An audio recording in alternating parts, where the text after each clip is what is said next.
دلائل خیرات شریف ہے. یہ اپنے وقت کے قطب الافطاب خاندان حسنیہ کے بہت بڑے کتب اور عارف نے اس کتاب کو صرف حضور کی محبت کی خاطر تصنیف فرمائی ہے. اور حضور سید سرکار سید منور حسین بابو کی زندگی کا اکثر حصہ اسی کتاب کے ساتھ گزرا. یعنی گھر ہوتے، خانقاہ میں ہوتے، کہیں بھی ہوتے، سفر و حضر میں ہر وقت، یہاں تک کہ میں نے کئی بار ان کی نشست میں بیٹھ کر یا ان کے ساتھ سفر کر کے دیکھا ہے کہ کوئی چیز ساتھ میں ہو یا نہ ہو لیکن بارگاہ مقبول رسالت یہ کتاب ان کے ساتھ ضرور ہوتی ہے. اور اس کتاب کی فضیلت میں امام عشق و محبت اعلیٰ حضرت رضی اللہ تعالیٰ عنہ فتویٰ رضویہ شریف میں لکھتے ہیں کہ دلائل الخیرات یہ اللہ کی نشانیوں میں سے ایک نشانی ہے. اللہ کی نشانیوں میں سے ایک نشانی ہے. اور اس کی وجہ یہ بنی، اس کتاب کی لکھنے کی وجہ خود صاحب کتاب لکھتے ہیں کہ ایک بار ہمارا قافلہ کہیں سفر کر رہا تھا اور پانی کی ضرورت پڑ گئی، اور جب پانی نہیں ملا تو ہم تلاش کرنے لگے. تو دور دراز سے کنواں نظر آیا جنگل میں، لیکن جب کنویں کے پاس پہنچے ہیں تو کنویں کے اندر پانی تھا، یعنی تہ میں نکلنے کا کوئی ایسا سامان نہیں تھا جس سے پانی نکل جائے. لیکن دل میں ارادہ تھا کہ پانی تو مل گیا ہے، اب امید اور بڑھاتے ہیں، ہو سکتا ہے اللہ اس کا انتظام کرتے ہیں. اسی جنگل کے راستے سے جو قریب میں کوئی مکانات ہوں گے تو وہاں سے ایک لڑکی دوڑتی ہوئی چھوٹی سی 4 سالہ تقریباً 8 سالہ بچی آئی اور اس نے دوڑتے ہوئے آ کر اس قافلے کو دیکھا اور دیکھتے ہی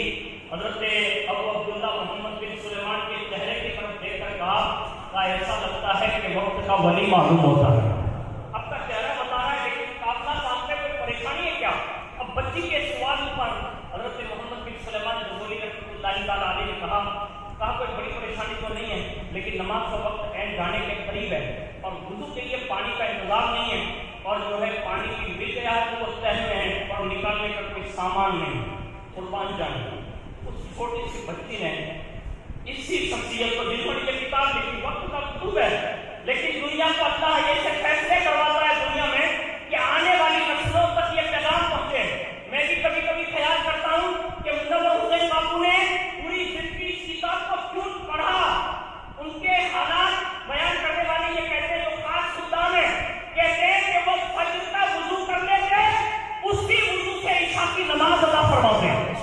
یعنی باوضو اس شان سے رہتے کہ زندگی بھر انہوں نے باوضو رہ کر زندگی گزاری. اور دوسرا بس مجھے آج رات میں جو ملا، اللہ کی عزت کی قسم، میں نے بہت ساروں کو پڑھا، بہت سارے لوگوں کو سنا بھی، لیکن اس گھر کی شان یہ ہے جس گھر کے حضور شفیع کے ملت جب بچے سے حیات کرے ان کے یہاں سالن سارے بنتے ہو، لیکن کوئی کھانا اس وقت تک دسترخوان پر نہیں رکھتا تھا جب تک کہ رسول اللہ کی سنت کے مطابق کدو شریف دسترخوان پر نہ آ جاتا. یعنی اس شان سے انہوں نے اپنے شہزادے کو پروان چڑھایا کہ انہوں نے حضور کی سنتوں پر ڈھالا، اور اس شان سے ڈھالا انہوں نے اس چیز کو کیوں قبول کیا.